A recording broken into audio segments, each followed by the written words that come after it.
The Attorney General's Chambers hosted a team from the United Nations Convention Against Corruption to assess St. Lucia's efforts in combating corruption and enhancing asset recovery measures. This review builds on the previous assessment conducted in 2011, which focused on anti-corruption safeguards within the public service, including policies on recruitment, promotion and whistleblower protection.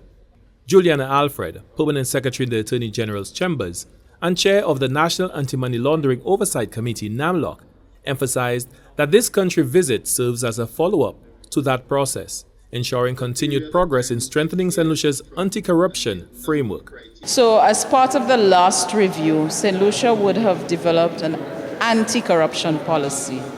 This policy would have been facilitated through the participation of a number of stakeholders, inclusive of the Royal St. Lucia Police Force, the other departments of government, the Integrity Commission, and in that policy we would have developed a number of action plans. For the part of the Attorney General's Chambers, the issue of witness protection would have come up, and I'm happy to report that the government is currently in the throes now of finalizing that legislation.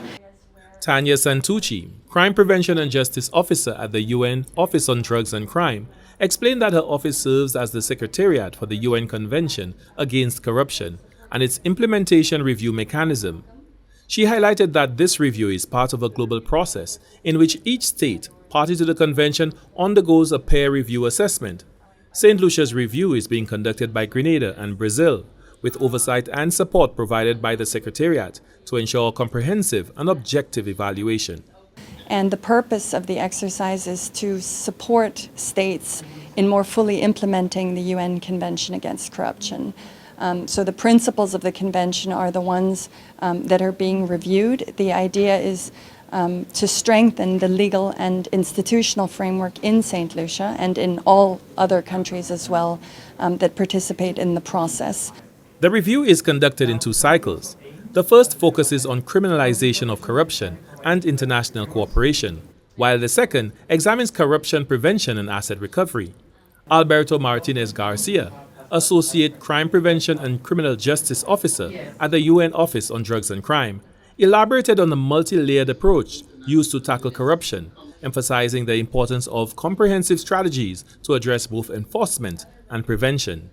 Preventing corruption is very broad. The convention, that is basically the basics that we have here for the review, lays out a number of measures that all states have to comply with. It comes from independence of the judiciary, anti-corruption prevention policies, for example.